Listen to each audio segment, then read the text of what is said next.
Di sebuah persimpangan kota yang ramai, kendaraan berlalu lalang tanpa henti. Panas terik menyengat aspal, membuat udara terasa lebih gerah. Seorang pria tua dengan rambut memutih berhenti di pinggir jalan, menunggu lampu hijau menyala. Motor butut yang dikendarainya tampak terawat meski usianya sudah usur. Dari kejauhan, seorang polisi berseragam lengkap melangkah mendekat dengan wajah angkuh. "Pak, turun dulu," bentak polisi itu sambil menepuk bahu si kakek. Pria tua itu mengerutkan kening, bingung dengan alasan dirinya diberhentikan. "Ada masalah, Nak?" tanyanya tenang, matanya menatap lurus ke arah petugas yang jauh lebih muda darinya. Polisi muda itu, yang bernama Riko, menyeringai. "Bapak melanggar aturan. Spion cuma satu, plat nomor agak pudar. Ini bisa kena tilang," katanya sambil menunjuk motor tua itu dengan ujung tongkat. Hadi, si kakek, tersenyum tipis. "Kendaraan saya masih layak jalan, Nak. Kalau spion kurang satu, saya bisa ganti. Tapi, tilang untuk apa?" Nada suara tenang itu justru membuat Riko kesal.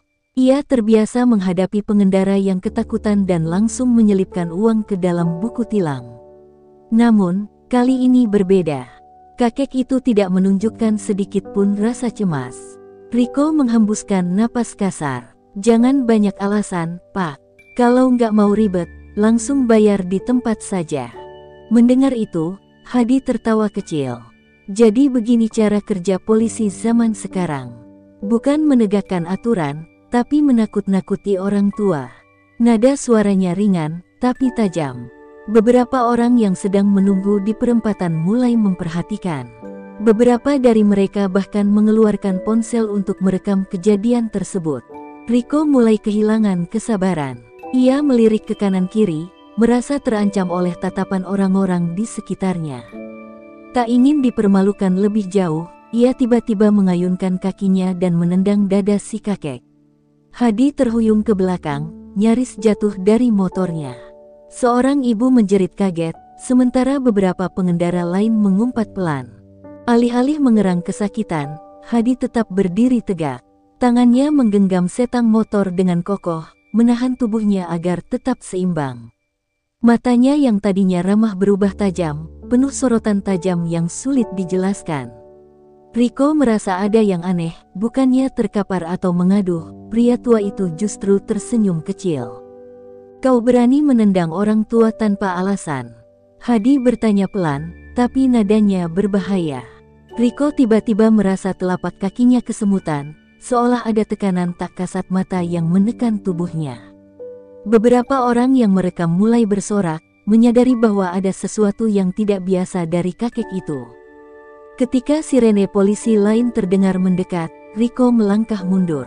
Ia mulai menyadari bahwa dirinya mungkin telah melakukan kesalahan besar. Namun, ia belum tahu seberapa besar kesalahan itu sebenarnya.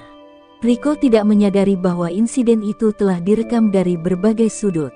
Video yang memperlihatkan dirinya menendang seorang kakek tua tanpa alasan langsung menyebar luas di media sosial.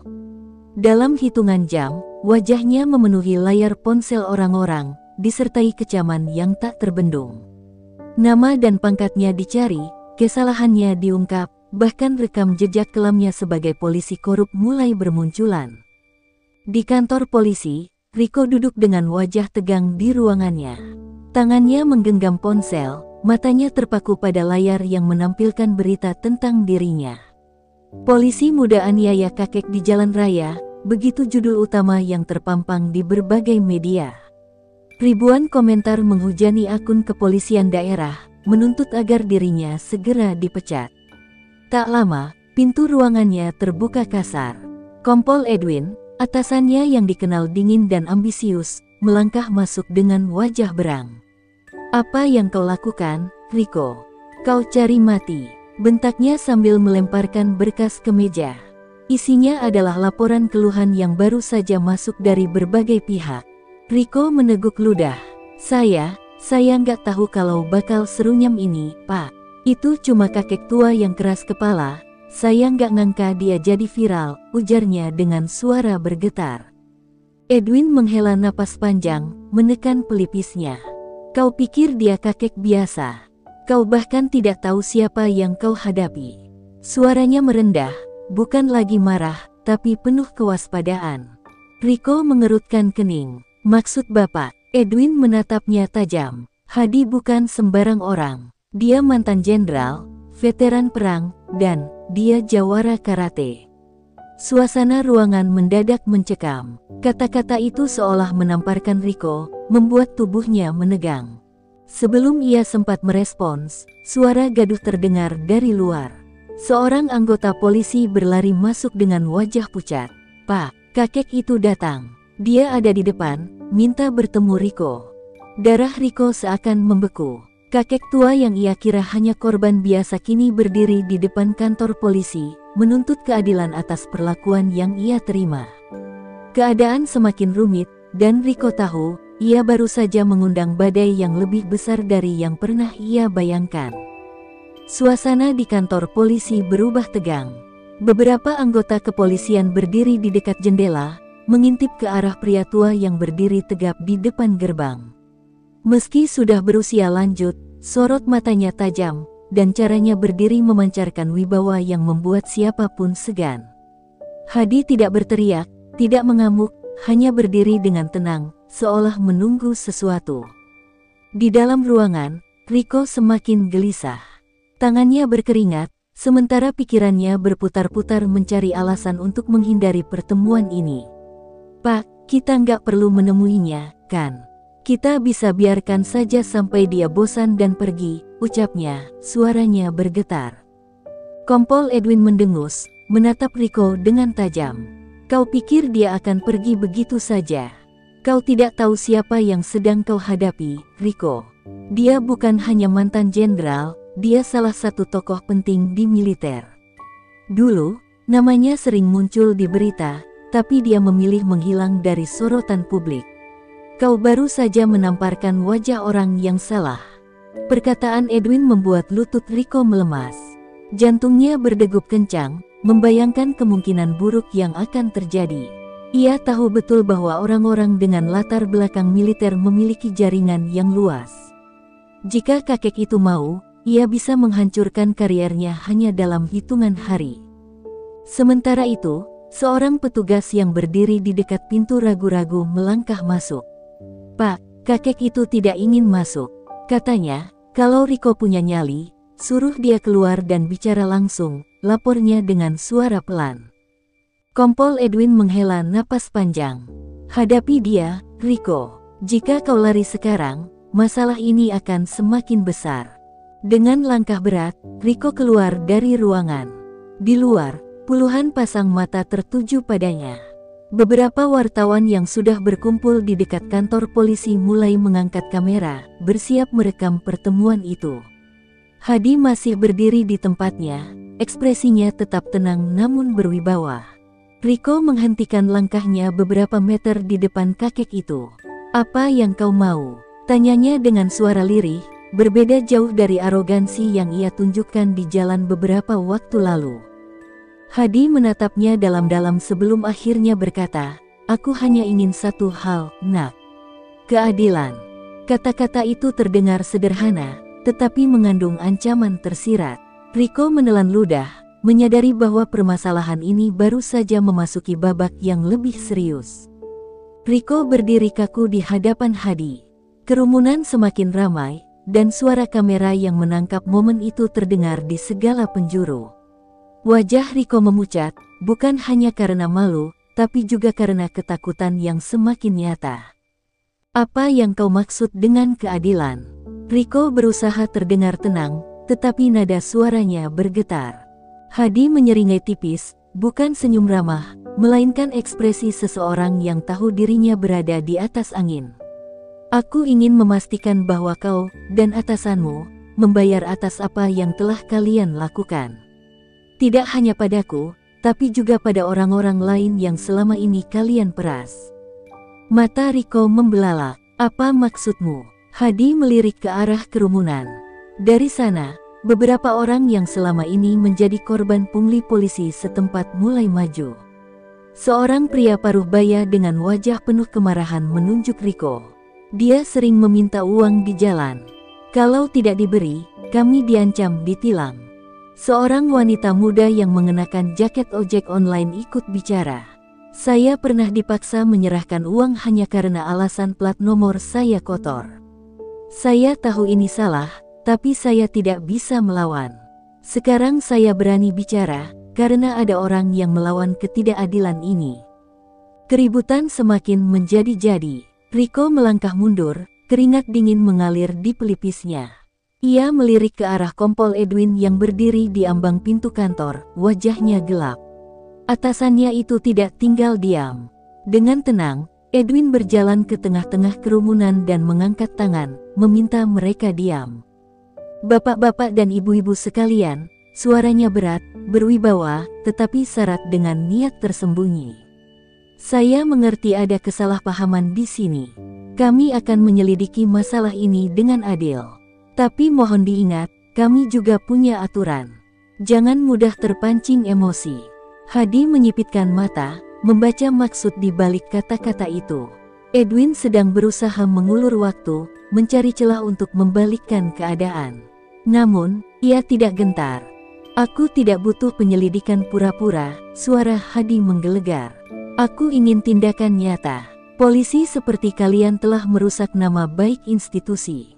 Jika kalian masih punya harga diri, buktikan bahwa hukum masih ada di negeri ini. Tepat setelah ia berkata begitu, tiba-tiba terdengar suara gemuruh dari kejauhan. Sebuah mobil hitam melaju kencang ke arah mereka, lalu berhenti mendadak. Beberapa pria berbadan besar turun, wajah mereka tertutup masker. Tanpa aba-aba, mereka mendorong orang-orang yang berkumpul, membuat keributan semakin kacau. Dalam sekejap, suasana berubah. Orang-orang berteriak ketakutan, sebagian mundur mencari perlindungan. Para pria bertopeng itu mendekati Hadi, seolah ingin menggiringnya menjauh dari tempat itu. Namun, sebelum mereka sempat menyentuhnya, tubuh Hadi bergerak. Dengan kecepatan yang tidak terduga untuk pria seusianya, ia berbalik dan menghantam salah satu pria bertopeng tepat di ulu hati. Orang itu ambruk seketika, mengerang kesakitan. Keributan berubah menjadi perkelahian. Hadi menghadapi 3 pria sekaligus, gerakannya presisi dan mematikan. Sementara itu, Rico menyaksikan semuanya dengan mata melebar, baru menyadari bahwa ia telah berhadapan dengan seseorang yang bukan hanya seorang pensiunan jenderal, tetapi juga seorang petarung sejati. Di tengah kekacauan, Kompol Edwin berbisik ke Rico, suaranya penuh dengan kebencian. Hadi harus disingkirkan sebelum dia membongkar segalanya. Kau tahu apa yang harus dilakukan. Rico menelan ludah, menyadari bahwa dirinya telah terseret ke dalam permainan yang jauh lebih berbahaya dari yang pernah ia bayangkan. Malam itu, Rico duduk di dalam mobil dinasnya, tangannya gemetar di atas kemudi. Pikirannya penuh dengan perintah yang baru saja diberikan Kompol Edwin. Hadi harus disingkirkan sebelum dia membongkar segalanya. Kalimat itu terus terngiang di kepalanya, menghantui setiap tarikan napasnya. Di layar ponselnya, pesan dari Edwin muncul. Selesaikan malam ini. Aku tak peduli bagaimana caranya. Jantung Rico berdebar kencang. Ia menatap pistol dinasnya yang tergeletak di kursi samping. Keringat membasahi pelipisnya. Ia bukan pembunuh, tetapi ia juga tahu, menolak perintah Edwin berarti menghancurkan kariernya, bahkan mungkin hidupnya. Sementara itu, di sebuah rumah sederhana di pinggiran kota, Hadi duduk di teras, menyesap secangkir teh. Matanya menatap langit berbintang, tetapi pikirannya jauh melayang ke masa lalu. Ia telah melihat banyak kemunafikan selama hidupnya, tetapi tidak pernah menyangka bahwa di usianya yang senja, ia masih harus menghadapi kebusukan dari aparat yang seharusnya melindungi rakyat. Sebuah suara kecil membuatnya tersadar. Langkah kaki seseorang mendekat, berhenti di luar pagar rumahnya. Hadi tidak langsung bereaksi. Ia hanya mendengarkan, merasakan keberadaan orang itu. Setelah beberapa detik, ia akhirnya angkat bicara tanpa menoleh. Jika kau ingin membunuhku, lakukan sekarang. Aku sudah tua, tak perlu takut padaku, ucapnya tenang. Di balik pagar, Rico membeku. Kakek itu tahu ia datang. Bahkan tanpa melihat, Hadi bisa merasakan niatnya. Tangan Riko bergetar saat ia mengangkat pistol. Keringat dingin mengalir di punggungnya. Dalam cahaya temaram, ia bisa melihat punggung Hadi yang masih tegap. Kakek itu tidak menunjukkan ketakutan sedikit pun. "Apa yang membuatmu ragu, Nak?" Suara Hadi terdengar lebih lembut kali ini, seperti seorang ayah yang berbicara kepada anaknya. "Kau takut padaku, atau pada dirimu sendiri?" Riko menutup matanya. Napasnya tidak teratur. Ia tahu, jika ia tidak menekan pelatuk malam ini, Edwin tidak akan tinggal diam. Namun, di saat yang sama, ia juga sadar bahwa yang duduk di hadapannya bukan sekadar pria tua biasa. Hening beberapa saat, sebelum akhirnya Hadi bangkit berdiri, perlahan berbalik. Matanya yang tajam menatap langsung ke arah Riko. "Kau bukan orang jahat, Nak. Kau hanya terjebak di tempat yang salah," katanya pelan. "Turunkan senjatamu, sebelum kau benar-benar menjadi monster." Jari Riko menegang di atas pelatuk. Tapi dalam hatinya, ada sesuatu yang runtuh. Semua keberanian palsunya lenyap begitu saja. Dengan napas terengah, ia menurunkan pistolnya. Namun sebelum ia sempat berkata apa-apa, suara tembakan memecah keheningan. Peluru melesat ke arah Hadi. Dalam sekejap, tubuhnya bergerak, menghindar dengan kecepatan yang tidak masuk akal untuk orang seusianya. Peluru itu menghantam tiang teras, menciptakan lubang kecil di kayu. Dari kejauhan, seorang pria berbadan besar berdiri di balik semak-semak dengan pistol di tangan. Riko mengenali wajahnya, Dimas, salah satu anak buah kepercayaan Edwin. "Dasar idiot," Dimas menggeram. "Kalau kau tidak bisa melakukannya, biar aku yang urus." Riko tersentak. Ini bukan hanya tentang dirinya lagi. Edwin tidak hanya menyuruhnya, tetapi sudah menyiapkan pembunuh cadangan. Sekarang, ia tahu satu hal, jika ia tidak melakukan sesuatu, Hadi akan mati malam ini.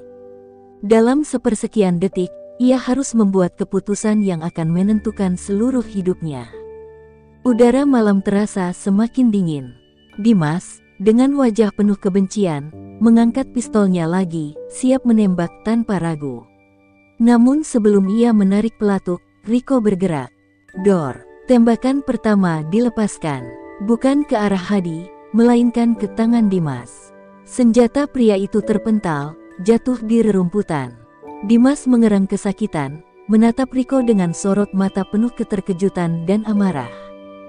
"Kau sudah gila," teriaknya, memegangi lengannya yang berdarah. Riko berdiri tegap, pistolnya masih diarahkan ke Dimas. Namun, tangan yang menggenggam senjata itu sedikit gemetar. Ia tahu, dengan menembak Dimas, ia baru saja mengkhianati Edwin dan seluruh sistem yang selama ini ia jalani. Tidak ada jalan untuk kembali. Hadi menatap Riko dalam diam, lalu tersenyum samar. "Kau membuat pilihan yang tepat, Nak." Dimas mundur beberapa langkah, lalu menggeram. "Kau pikir bisa melawan Edwin? Kau pikir dia akan membiarkanmu hidup setelah ini?" Riko menelan ludah. Ia tahu Dimas tidak berbohong. Edwin adalah pria berbahaya, bukan hanya karena jabatannya, tetapi juga karena koneksi yang dimilikinya. Jika Edwin ingin seseorang menghilang, orang itu tidak akan pernah ditemukan lagi. "Kita harus pergi dari sini," kata Hadi tiba-tiba. "Malam ini juga." Riko menatap kakek itu dengan bingung. "Pergi kemana?" Hadi tidak menjawab. Ia hanya melangkah menuju Riko, lalu dengan gerakan cepat, ia merampas pistol dari tangan pemuda itu dan mengarahkannya ke Dimas. "Katakan pada Edwin," suara Hadi tenang tetapi penuh ancaman. "Aku tidak akan lari. Jika dia ingin menyelesaikan ini, hadapi aku sendiri."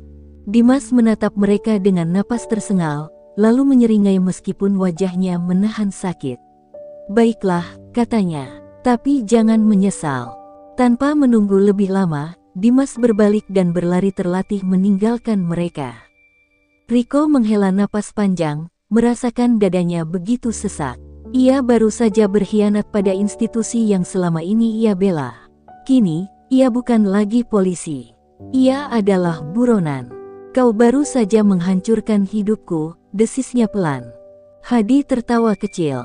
Tidak, nak, aku baru saja menyelamatkanmu.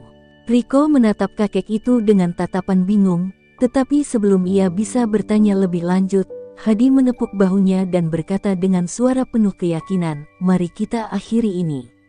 Sekali untuk selamanya." Dan untuk pertama kalinya, Riko merasa bahwa jalan yang ia tempuh, meskipun berbahaya, adalah satu-satunya jalan menuju kebenaran. Malam semakin larut, tetapi adrenalin di tubuh Riko terus memuncak. Ia dan Hadi bersembunyi di sebuah rumah kosong di pinggiran kota, menunggu pergerakan dari Kompol Edwin. Tidak ada jalan kembali. Pilihannya hanya bertahan atau mati.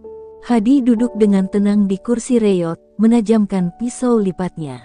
Tatapannya penuh ketenangan, berbeda jauh dengan Riko yang mondar-mandir dengan wajah penuh kecemasan. "Kita harus pergi lebih jauh," desis Riko akhirnya. "Kalau tetap di sini, Edwin pasti akan menemukan kita." Hadi tersenyum tipis, lalu menatap lurus ke arah pemuda itu. "Kau masih belum mengerti, nak.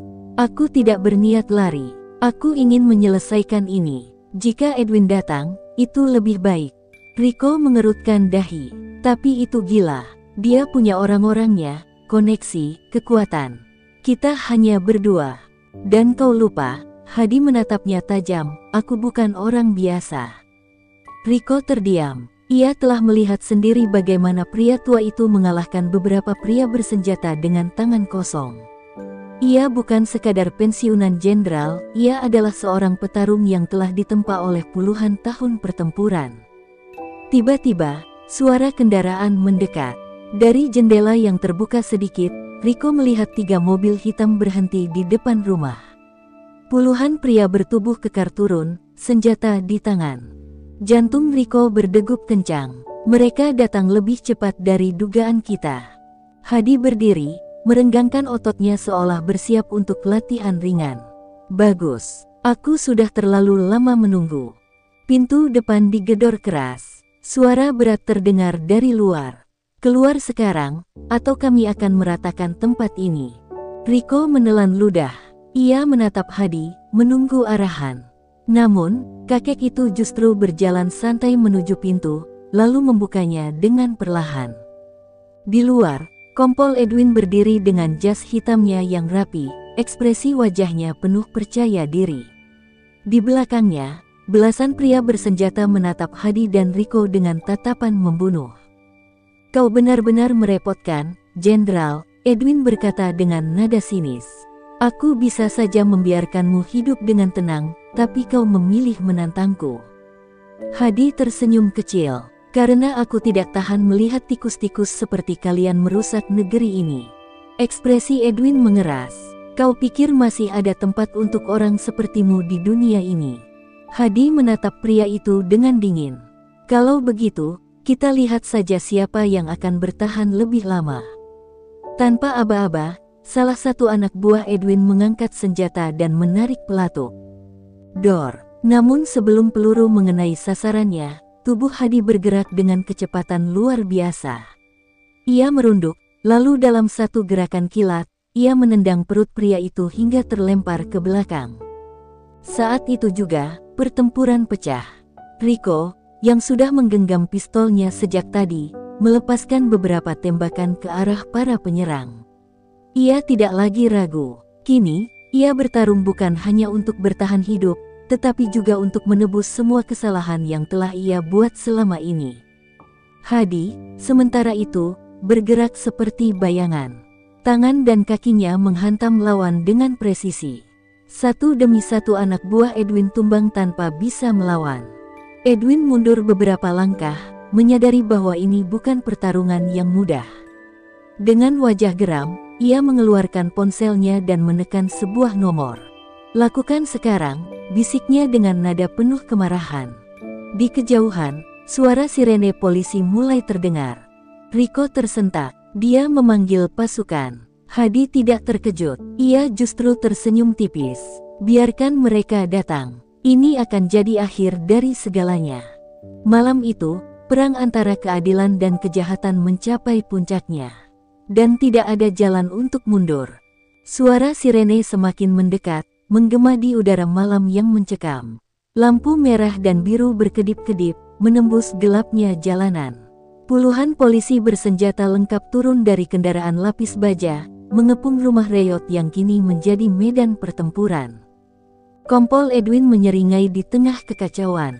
"Kalian berdua sudah tamat," katanya dengan penuh kemenangan. "Tidak ada jalan keluar. Aku akan memastikan kalian mati di tempat ini." Hadi berdiri tegap, matanya tajam menatap Edwin. Di sisi lain, Rico menggenggam pistolnya lebih erat, merasakan dinginnya baja di tangannya. Ia tahu ini bukan lagi tentang dirinya sendiri, ini tentang kebenaran yang harus ditegakkan, sekalipun harus menghadapi maut. Seorang perwira polisi melangkah maju, wajahnya penuh kebingungan saat melihat situasi di depan matanya. "Apa yang terjadi di sini?" teriaknya. Edwin segera mengambil alih. Hadi, mantan jenderal korup yang mencoba melawan hukum, dan Rico, pengkhianat yang telah membunuh rekan-rekannya. Mereka harus segera dilumpuhkan. Namun sebelum perintah itu terlaksana, Hadi melangkah ke depan dan berbicara dengan suara lantang. "Siapa yang benar-benar korup di sini? Aku, seorang pensiunan jenderal yang hidup sederhana. Atau dia, seorang perwira polisi yang mengendalikan kartel narkoba dan menghabisi siapa saja yang menghalangi jalannya?" Perwira itu menatap Edwin dengan tatapan ragu. Bisik-bisik mulai terdengar di antara para petugas yang lain. "Jangan dengarkan dia," bentak Edwin, wajahnya merah padam. "Dia hanya mencoba memanipulasi kalian. Laksanakan perintahku, sekarang." Namun saat itu, sesuatu yang tak terduga terjadi. Dari kejauhan, suara drone terdengar mendengung. Sebuah layar besar di salah satu kendaraan polisi tiba-tiba menyala, memperlihatkan rekaman yang tidak bisa disangkal. Edwin berbicara dengan bos mafia, menerima koper penuh uang, serta memerintahkan pembunuhan orang-orang yang dianggap mengancamnya. Wajah Edwin seketika pucat. "Tidak, ini mustahil." Rico tersenyum dingin. "Kau pikir hanya kau yang punya koneksi?" Sejak malam ketika ia memutuskan untuk membela Hadi, ia telah diam-diam menghubungi beberapa wartawan dan petugas kepolisian yang masih bersih. Ia mengirimkan semua bukti yang ia temukan tentang kejahatan Edwin. Dan sekarang, di hadapan semua orang, kebenaran akhirnya terungkap.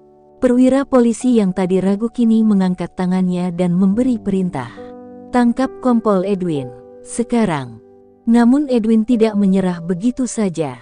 Dengan gerakan cepat, ia meraih pistol dari sarungnya dan mengarahkannya langsung ke kepala Hadi. Dor! Suara tembakan memecah keheningan. Namun bukan Hadi yang terjatuh. Rico berdiri di depan Hadi, tubuhnya gemetar. Ia menatap dada kirinya yang kini basah oleh darah, lalu perlahan jatuh berlutut.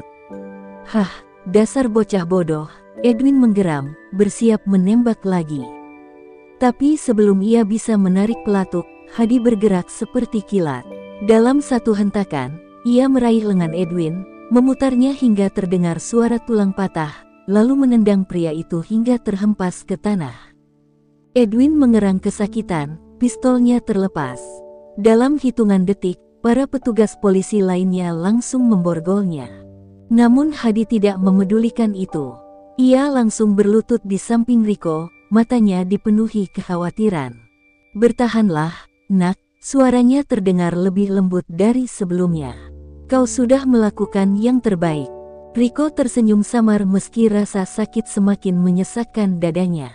"Aku, akhirnya memilih jalan yang benar, ya." Hadi mengangguk, menekan luka Rico dengan tangannya, mencoba menghentikan pendarahan. "Ya, dan aku bangga padamu." Ambulans datang, para medis berlari dengan tandu. Hadi menggenggam tangan Rico erat sebelum akhirnya petugas membawanya pergi. Malam itu, kejahatan Edwin berakhir. Namun harga yang harus dibayar untuk keadilan adalah darah seorang pemuda yang baru saja menemukan jalannya. Dan bagi Hadi, pertempuran ini mungkin sudah selesai. Tapi perjalanannya belum berakhir.